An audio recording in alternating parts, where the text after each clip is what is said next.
Hello, and welcome to the Artificial Podcast, with your host Nick Myers. Artificial Intelligence, voice recognition, machine learning, robotics, actionable analytics. It is Nick's goal to help everyone understand how AI and voice technology are reshaping our lives both personally and within organizations. Your glimpse into the growing world of AI and voice first starts now. Nick Myers. Nick Myers. Nick Myers. Nick Myers. Welcome to the Artificial Podcast. My name is Nick Myers, and I am here to help break down topics in emerging technology, artificial intelligence, and voice to help everyone understand how these technologies are impacting our lives both personally and within our organizations. The Artificial Podcast is brought to you by Red Fox AI. Red Fox AI helps give brands a voice by leveraging the power of AI and voice assistant technologies like Alexa and Google Assistant. If you or your organization is interested in sponsoring an episode, please send an email to the Artificial Podcast at redfox-ai.com. If you like what you hear, please feel free to subscribe on Apple Podcasts, Google Podcasts, Spotify, or anywhere that you listen to podcasts. You can also follow the Artificial Podcast on Facebook, Twitter, and YouTube by searching for the Artificial Podcast. Thank you for listening, and now on to this week's episode. Hey there, Artificial Podcasters. Welcome back to another week and another episode of the Artificial Podcast. I am excited to be back this week with an episode where Brett and I just actually get together and talk for a change. Say hi, Brett. Hi. I'm glad to be back. I didn't realize it's been probably a couple months since we both talked on this podcast. Yeah, it was before we started recording here. I was actually just thinking to myself, how long has it actually been since we recorded with us? And it's been quite a while. Well, I guess quite a while being back in April, of course, where I think we did our part 2 of coronavirus. And boy, oh boy, have things even changed more since then. It's funny that we recorded that in April and now we're recording this in July. And I feel like we're in the same spot. Yeah, it does, don't it? Yeah, I feel like we're back in March. But the time went by really quick, but it also went by really slow. Like April feels like it was 5 years ago, but also feels like it was just yesterday. It's weird. It's really weird, yeah. It's really weird when you see the same environment every single day. Yes, us, how like time passes. Everybody else on planet Earth right now, for the most part, of course, is living the remote work life. I shouldn't say that. There's still quite a few people who have to physically go into their workspace depending on the nature of their job, but a lot of people are working from home now. And of course, that's what we've been doing for many months. I mean, I'm fortunate to be able to work at home. I'm guessing my job is they're gonna keep me there probably the rest of the year. Or not keep me there, but keep me in my living room. Right. And well, I mean, of course, the goal is still to make you full time with Red Fox AI. Huh? Yes, it is. Yes, it is. It's been lately, they've been changing a lot of stuff around with Alexa and Google Assistant, so I'm learning a lot of new things. I know you are. I know you are. Given that last week I had to hear about you having your, pardon if anybody who's listening to this, having your quote-unquote boomer moment where you noticed that they had changed the Google Actions Developer Console to something you weren't familiar with, and I hear you complain about it for 5 hours. For anybody that is in the AI community and develops, they basically, I'm guessing but they went from using the Actions console that interacts with Dialogflow. They pretty much took Dialogflow all out, and now they have their own Actions builder on their Google Actions console. So I'm learning that new API.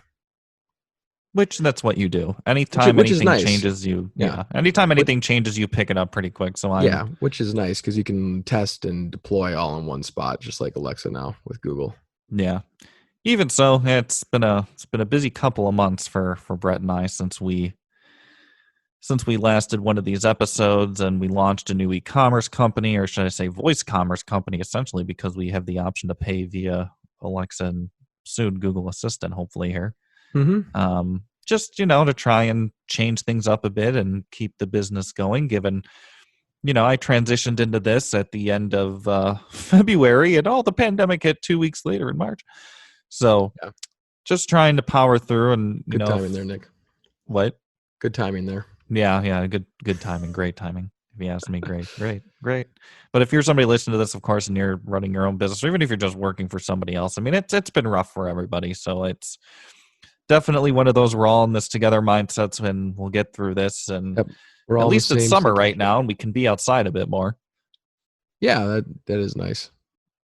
So anyhow, I think this week we're going to talk about something that surprisingly we have not talked about before, and I'm actually kind of shocked because we've dove into so many different aspects of artificial intelligence and voice and other areas of emerging technology, and I've had guests from all over the world come on the show talking about some of these different pieces of technology. But we've never actually have talked about the history of artificial intelligence specifically, which I'm actually kind of shocked about. And the only reason I want to talk about it for this episode is because I've actually kind of been forced to dive into the history of AI based on some recent talks that I've been giving. So I figure, why not turn that into a podcast episode? Great idea. And I know you're so excited to learn, aren't you, Brett? Yep, I'm so excited to learn. It's gonna be great. When I told Brett this is what I want to talk about, he was like, great. So cool. No, but it actually is quite as interesting, the history of AI. And I think what I've noticed specifically over the last 2 or so years here since I've really been involved in this space and have given talks is everybody thinks that AI has only been around for like a couple of years. That is not true, folks. It's been around for a lot longer than that. And really, the only reason we've heard more about it in the last couple of years is just because we finally reached the point where we can actually do something with it and make things happen. Nick, I think that's what people think of. I think of when we can actually do something with it. They think of what's happening now. They don't really think of the theory of AI. The theory of AI has been around for years. Well, the concept, the theory, I mean, we've only really had the computing power to really be able to do anything with it for the past 20 years. Yeah. And we'll talk a bit about that in the show here. But yeah, it's been around for quite a while, so I'm really excited to actually dive into some of this. And just so everybody knows as well, this is a part 1 of a part 2 series because there is actually so much history to artificial intelligence that actually we couldn't cram it into one episode unless you wanted to be sitting here for 2 hours. And of course, the theme of our show is to only do this, in 45-minute or so intervals. So this will be a part 1 of part 2. But are you ready, Brett? I'm ready to go. Yeah, it seems interesting. Fantastic. Well, I say let's kick this off by starting with, most people think the concept of artificial intelligence, like I just mentioned, is new, but in fact, it's actually quite old. And it was interesting, and I was doing some research here. For thousands of years, humans have been fascinated by giving life or intelligence to inanimate objects and, quote unquote machines. So I think what we're really going to focus on, at least in this part 1 out of part 2, is the real deep history of this, looking back at ancient times and ultimately how that evolved through the mid-20th century when things really got going. So in this episode, we're going to dive into the history of AI and how the concept and technology as we know it went from really being pure myth and legend and how that transformed into intelligent computer systems as they currently stand today that are capable of analyzing and interpreting data better than any human being could ever hope to. Yeah. So I say let's start off with the mythical part of this, mythical, fictional, and precursors to the actual. You intrigue me when you start talking about Greek mythology. Yeah. I like Greek mythology. Well, it's very interesting, especially that, you and I just watched Wonder Woman for the first time, even though it's been out since 2017. Which, she's like, kind of like, I don't know, would you call her AI? Well, she's artificial intelligence. She was a clay statue that Zeus gave life to, I suppose. So so she artificial intelligence. Contrary to popular belief, there have been stories throughout human history about, again, animating inanimate objects and bringing life to machines and inanimate objects. And of course, some stories do reside in Greek mythology. So one Greek myth is that Talos, who was a giant constructed of bronze, acted as the guardian of the island of Crete. Now, Talos would throw boulders at the ships of invaders and would complete 3 circuits around the island's perimeter daily. And in the myth, it is told that the Greek god Hephaestus forged Talos with the aid of a cyclops, and presented the automation as a gift to King Minos of Crete. So, as we were just kind of talking about with Greek mythology, I feel like so much of what we actually do today is a lot of it is based in Greek myth. Well, Like there's I a lot feel of like foundation in Greek myth, yes. I feel like so much started in the era of Greek Enlightenment, as I like to refer to Yeah. it. And it's You'll just find interesting that they actually had a story about a bronze man that was brought to life and made intelligent. I think Yeah. that's really A interesting. lot of modern Christian stories you get from the Bible, you can correlate back to Greek mythology. which I've always found fascinating too. Yeah, a Now- lot of the religions connect. Yeah. Now another myth is the Gollum, and the Golem is an artificial being of Jewish folklore that is created from clay and often given some type of objective. So the earliest written account regarding Golem making is found in the writings of, hopefully I don't butcher this name, Eleazar ben Judah of Worms, circa 12th to 13th century. And during the Middle Ages, it was believed that the animation of a golem could be achieved by inserting a piece of paper with any of God's names on it into the mouth of the clay figure, which is really interesting. And Yeah. that's why that makes me think back to Wonder Woman, Brett, because Yeah, it does. I remember as I was writing this up, you were reading it and you're like, wait, does that mean Wonder Woman's a golem because she was clay? That's what I was thinking about right when I read that. I'm like, oh, that's Wonder Woman. That's what they did. And Except they again, didn't another ancient paper her mouth. story, another myth highlighting bringing intelligence or giving life to an inanimate object. Mhm. So, again, this has been rooted in our history. And of course, humans communicate through stories. And these are just stories, of course. Even back then, people were thinking about this to some extent. Of course, not like we are now, but it's been around for quite some time. So, aside from, the myths and the folklore, um, on top of that, there was something called automata, and you may have heard of automata. Hopefully, I'm pronouncing that right.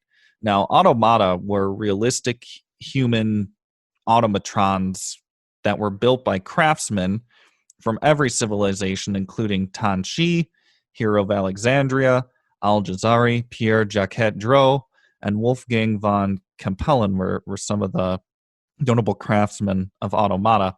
And the oldest known automata were the sacred statues of ancient Egypt and Greece. And the faithful believed that craftsmen had imbued these figures with very real minds capable of wisdom and emotion. And automata are, think of it like stone statues or bronze statues, but they have some type of mechanic in them where the heads move or where the arms move or something like that. But of Yeah. course, us being, humans who believe in wisdom and mythical things, we thought, that these craftsmen must have imbued intelligence into these figures and they're actually alive and yada, yada, yada, yada, yada. So automata is another piece of AI history, if you want to look at it that way. Are you saying imbued? Imbued. Imbued? Imbued. Imbued. Like imbued is another word for like have given, gave. Like Okay. the craftsmen gave these figures, they believe that they gave them real minds and endowed, imbued. I just thought it was funny you're saying imbued. Have you not heard that word before? No, it's imbued. Oh, well, boy, I screwed that up. Not imbued. All right, then. Well, thanks, Brett. Always there to correct me, aren't you? I just wanted to make sure you weren't going to say imbued the whole time we were talking. Well, so as we move out now of ancient civilization, we move into the formal reasoning where AI really started to take shape in the way that we know it today. So when we look at the formal reasoning of artificial intelligence, it's actually based on the assumption that the process of human thought can be mechanized. And we saw work in this space being done as early as the 17th century by Leibniz, Thomas Hobbes, and René Descartes, who explored the possibility that all rational thought could be made as systematic as algebra or geometry. Mhm. And then in the 20th century, the study of mathematical logic provided the essential breakthrough that made AI really seem plausible. And we'll get into Alan Turing here in a bit, of course. Yeah, But- of course, we got to talk about him. Yeah, during the same period, the Church-Turing thesis, of course, now we're mentioning Alan Turing, was developed and implied that a mechanical device that shuffled symbols as simple as zeros and ones could imitate any conceivable process of mathematical deduction, and they turned out to be right. actually, Mhm. because if you look at the nature of how computers still operate today, it's all a series of zeros and ones. Yeah.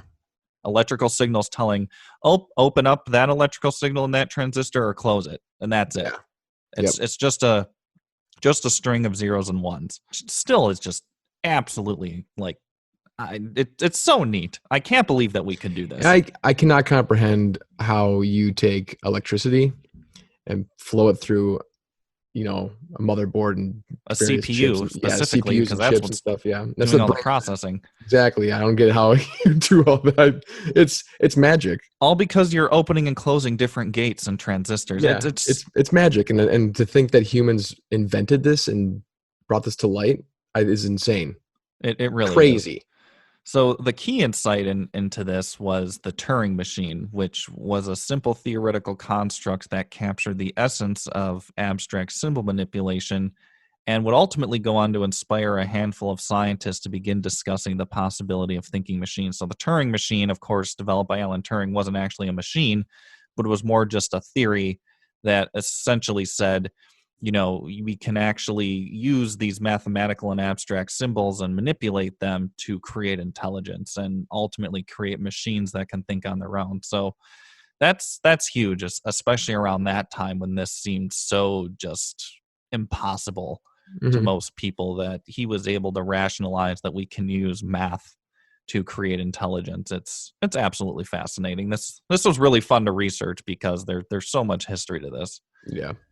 So now that we've kind of taken a hard look at the formal reasoning behind AI and how it's popped up through our ancient history, we're going to start getting more now into modern times. So we'll start here with the golden age of sci-fi. So the golden age of science fiction, which is often recognized in the US as the period between 1938 to 1946, was an era during which the science fiction genre gained, wide public attention, and many classic science fiction stories were published, which, Brett, I think I've mentioned to you in the past that it feels like, fiction books and Hollywood always tend to predict things before they actually happened. Yeah, they're pretty This good was at that, kind of, especially The Simpsons. yes, especially The Simpsons. Jeez. Well, I mean, they get a lot of stuff right. It's kind of creepy. But a lot of this in terms of AI and robots and automation and sci-fi really, sci-fi as we kind of know it today happened during this period between 1938 to 1946. Mhm. So during this golden age of sci-fi, the space opera, quote unquote, came to prominence with the works of Doc Smith and Isaac Asimov. One of the most famous science fiction writers and minds out there, established the canonical 3 laws of robotics, beginning with his 1941 short story Runaround. So remember, if you've ever seen any documentary about Star Wars and George Lucas talked about creating a space opera, he is Mhm. essentially referencing the golden age of sci-fi, where the Okay. space opera itself really came into being with some of these early works by some of these authors. Yeah, and to think like this is during the time we haven't even been to space yet, really. Like we haven't No. even been to the moon, nothing like Oh, that. they weren't Nothing even, like of that. course, thinking about the possibility of even getting to And space. it's crazy to think that there's people alive today that lived in a time when we haven't been to the moon, haven't been to space, nothing in space, no Sputnik or anything like that. Like my grandma was born in 1927. It's crazy. Right. There's Well, if you still people look at breathing this period, of today. course, where Isaac Asimov started writing all of his stories, this is when he started working on the Foundation series, which I don't know if you've ever read that, Brett, but that is like the pinnacle of science fiction, like some of the best sci-fi I have ever read. And I think it still holds up today. And a lot of people would consider it to be some of the best sci-fi ever, because just the way that he framed what could be possible and made you think about space and the universe and humanity's position in that is just incredible. Mhm. But aside from the Foundation series that Asimov wrote, of course you had Doc Smith's Lensman series, which was very good as well.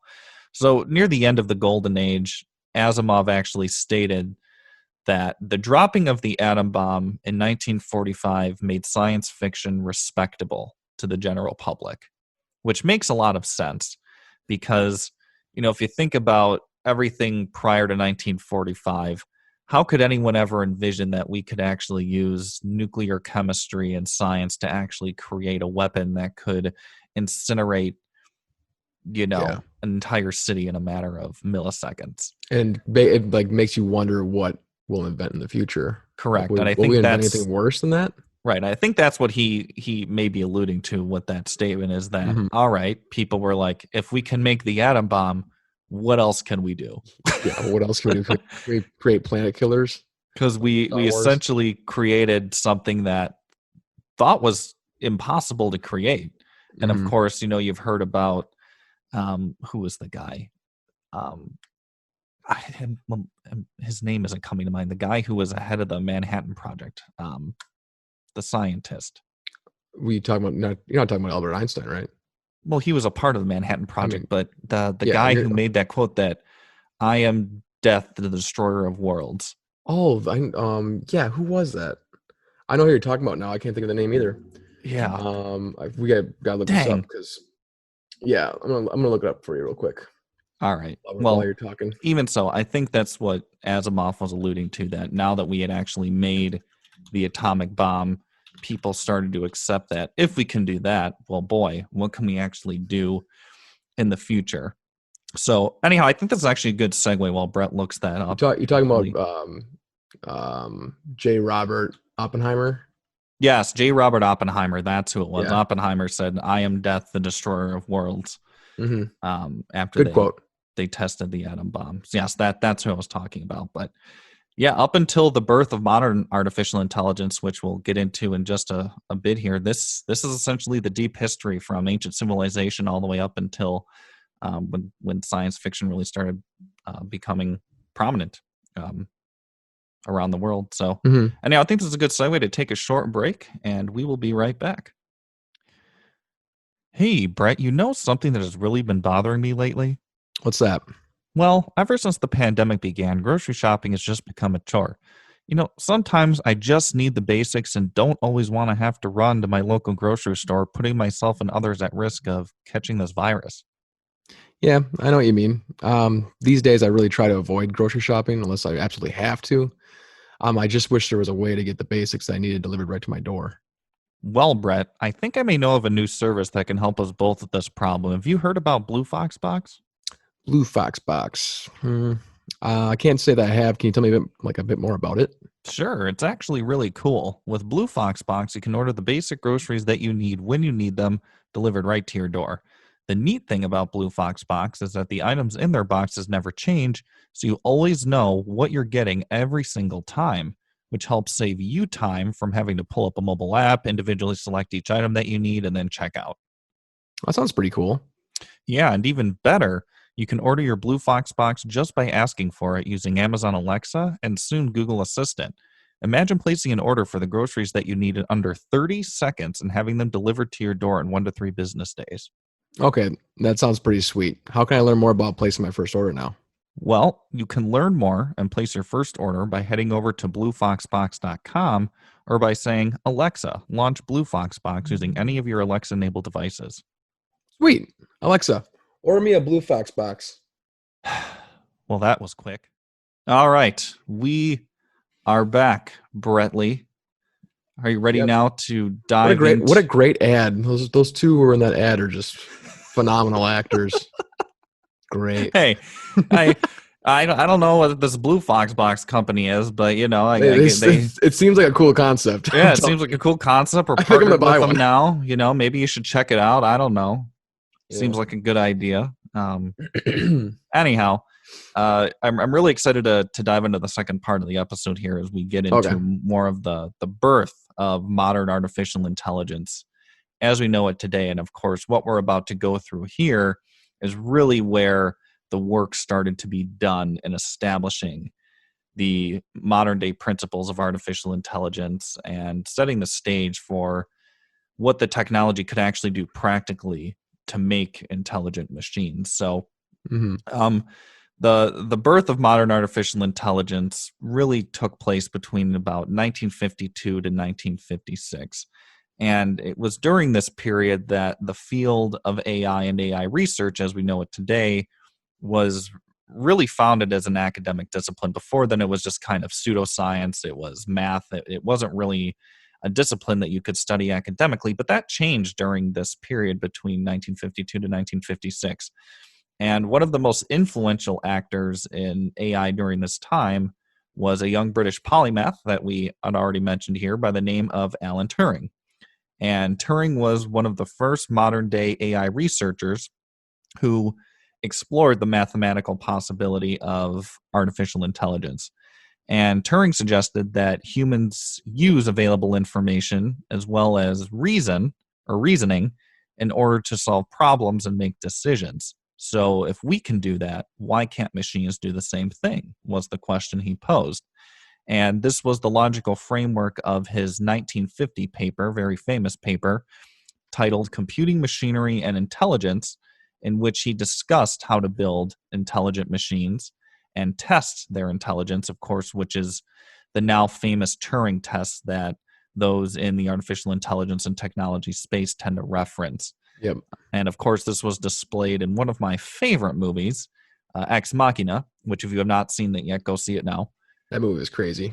Where they were using the Turing test and principles of the Turing test to actually determine if a robot that was created by this crazy tech guy was actually intelligent and sentient, which is pretty cool. So yeah, Alan Turing really is one of the foundational pieces in regards to artificial intelligence as we know it today. Now, however, even with all of Turing's work and theories now in place, computers needed to fundamentally change in order to start experimenting. And prior to 1949, computers lacked a key prerequisite for intelligence, that prerequisite being they couldn't store commands, only execute them. Of course, today that seems so crazy that computers can't store information, but at one point, ladies and gentlemen, they could not. They could only execute commands. And in the early 1950s, computing was also extremely expensive, where the cost of leasing a computer ran up to $200,000 a month. And Wow. really at that point, only a couple large universities had computers. Of course, the military was doing some experimenting, but it was expensive. That's a month, and that's in the 50s. Right. Then that's what I'm saying. Like, it's Moore's law is incredible, and that's something we'll talk a bit about as well. Oh yeah, Moore's law. I love that.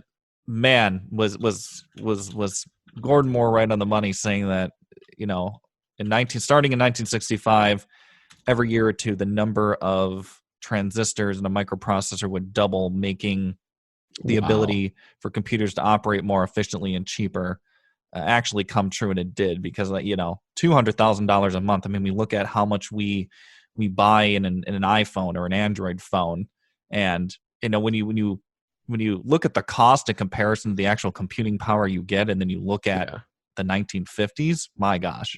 I converted the amount to the $200,000 in 1950s, what that would be today. And it's $2,127,000 a month. Can you imagine? That's insane. Can you imagine? To run a computer. Yeah. Leasing a computer. They didn't even own it. They were leasing it. That's true. Yeah, leasing it. Yeah. So, of course, on top of the exorbitant costs in the 1950s, a proof of concept as well as advocacy from high-profile people were needed to begin persuading funding sources that machine intelligence was actually something worth pursuing. So the real quote-unquote birth of AI actually began at a conference at Dartmouth College in 1956. So at this conference, the Logic Theorist program, which was a program that was designed to mimic the problem-solving skills of humans that was funded by the then Rand Corporation, was presented at this conference, which was the Dartmouth Summer Research Project on Artificial Intelligence, or the DSR-PAI. And it was hosted by two very prominent figures in AI, John McCarthy and Marvin Minsky. Now, at this historic conference, John McCarthy, his goal was to bring together top researchers from various fields for an open-ended discussion on AI, which the term AI, interestingly enough, was actually coined at this event. So prior to this conference, there really wasn't an actual term for artificial intelligence, and it was coined at this event, which is pretty cool. That's cool. And the term artificial intelligence was chosen by McCarthy to actually avoid associations with cybernetics, which was an emerging field at that time, and connections with the influential cyberneticist Norbert Wiener. And artificial intelligence and cybernetics are of course, two very different things. So that's why the term AI was chosen to not conflict with that, which I thought was pretty cool. So that is really the time period of the birth of modern AI. So now we get into the golden years that they are called of artificial intelligence from about between 1956 to 1974. Now, why are these called golden years? Because this is when this is like the foundation building of it all.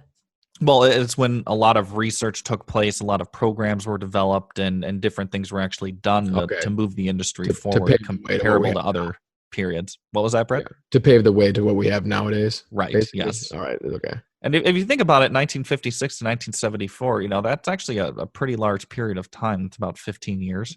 It's so crazy. Like when you're researching this, like when I think of those years, I do not think of 20 AI. years, actually, not 15. That's about 20 years. Yeah. When I think of those years, I do not think of AI. Right. And that's the thing. Most people don't realize that we've been working on this since really the 50s, 60s, and 70s.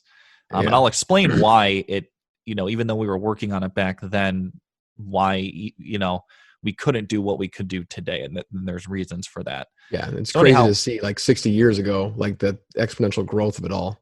Right. To what we have now. It's insane. Yeah. So we look at the golden years, so 1956 to 1974. So the programs that were developed in the years after that Dartmouth College conference were, to most people, simply incredible is the only way to put it. So during this time period, computers were solving algebra word problems. They were proving theorems in geometry and learning to speak English. Yes, we were actually teaching computers how to understand English back during the 60s and 70s. And government agencies like DARPA were pouring money into artificial intelligence during this time period. Like if you were working in AI during this time and you went to DARPA and asked for a check, they would cut you a check right away.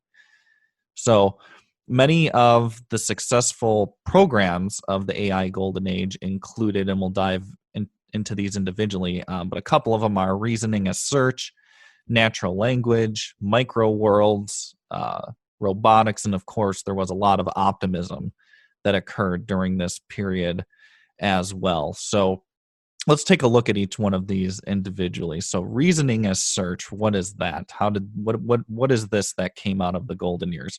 Well, many early AI programs used the same basic algorithm to achieve some type of goal, like winning a game or proving a theorem, and they proceeded step by step towards that goal by making a move or a deduction, as if searching through a maze and backtracking whenever they reached a dead end. So really basic computer intelligence here that we probably take for granted today that came out of this golden age.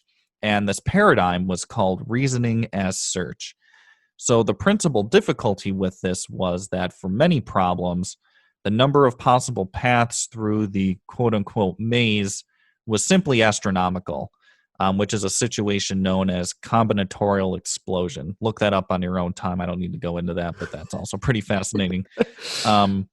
Researchers would then reduce the search space by using heuristics or rules of thumb that would eliminate those paths that were unlikely to lead to a solution, allowing the computer to more effectively reason and come up with an answer to the goal, if that makes sense. Makes sense, yeah. This, we look at some of the algorithms that we have today. This reasoning as search was really the foundations for that. And that occurred during this golden age of artificial intelligence. Yeah, you're getting into some crazy stuff here. Yeah, so that's reasoning as search. And then we have natural language, of course, something very near and dear to our hearts here at Red Fox AI. And yeah, thank God for natural language. If any of you, of course, are listening to this and you work in the voice space, a lot of progress was made during this time. So natural language, which, an important goal of AI research always has been to figure out a way or allow computers to communicate in natural languages like English. Of course, we can do many more now, but back in the 50s, 60s, and 70s, they just wanted to teach computers how to read and interpret English. And an early success was with Daniel Dobrow's program Student, which is capitalized as STUDENT, which could solve high school algebra word problems, which is pretty neat. And then, of course, there was Joseph Weizenbaum's ELIZA, also in capital letters, ELIZA, that could carry out conversations that were so realistic that users occasionally were fooled into thinking they were communicating with a human being and not a program. Yeah, we could do that in the 60s and 70s, folks. Pretty neat. But in fact, ELIZA had no idea what it was actually talking about. ELIZA just gave canned responses or repeated back what was said to the program, rephrasing responses with a few grammar rules. So we look at chatbots today that actually are dynamic and can understand information and give you a dynamic response. Well, ELIZA couldn't do that, but ELIZA is actually considered the first chatterbot or chatbot. So this ELIZA was really the precursor to chatbots as we know them today, which is quite interesting. It is. So that's natural language. Micro worlds, and this is pretty fascinating. In the late 1960s, Marvin Minsky and Seymour Papert of the MIT AI laboratory proposed that AI research should focus on artificially simple situations known as micro worlds, is what they called them. And they pointed out that in successful sciences like physics, basic principles were often best understood using simple models like frictionless planes or perfectly rigid bodies for all you physics scholars out there.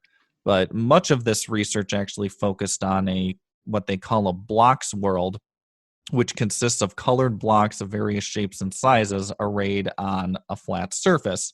Now, where am I going with this?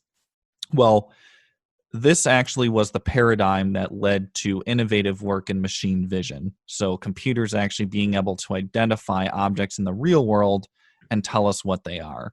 So this micro worlds concept that Minsky and Papert worked on at the MIT AI laboratory was really the foundational building blocks to machine vision as we know it today, which of course machine vision is all this facial recognition technology we have, the fact that you can hold up an object to one of your Echo Show devices and it tells you what it is. And then of course Facebook's object recognition tools like these micro worlds were the foundational building blocks to machine vision as we know it today, which is pretty cool. So that's micro worlds. And then we have robotics. So again, during this time period in Japan, specifically at Waseda University, they initiated the Waybot project, WABOT, in 1967, and in 1972 completed the Waybot 1, which was the world's first full-scale intelligent humanoid robot, or what we would consider to be an android. Its limb control system allowed it to walk with the lower limbs. It could grip and transport objects with hands and had tactile sensors too. And its vision system allowed it to measure distances and directions to objects using external receptors. It had artificial eyes and ears. And its conversation system allowed it to communicate with a person in Japanese with an artificial mouth. So, yeah, in 1972, we had an android and a humanoid robot. Again, you wouldn't think that we were doing this stuff back then, but we were. They don't really talk about like how much they had back then. No. Or maybe I just don't research it. Maybe it's my fault. and that's why I said like this is the golden age, because everything that came out of this period here from 56 to 74, give or take a couple of years, was all foundational to future versions of artificial intelligence and machine learning algorithms. And of course, now we have neural networks and deep learning, like all the work that was done during this period. If it had not been done, we would not be where we are now. Yeah. And the reason why, and we'll get into this in part 2 a bit, why we started seeing some winners in AI research, they're called AI winners, like the first winner, the second winner, is because what we kept encountering is we could only go so far with the computing power that we had. Because remember, computers only have a limited amount of memory and storage and processing power. And in order to really leverage artificial intelligence, you need a lot of data, a lot of processing power, a lot of memory. And they just kept they kept running into the wall where they couldn't go any further. So that would, of course, push research back. And we'll get into that a bit more in part 2.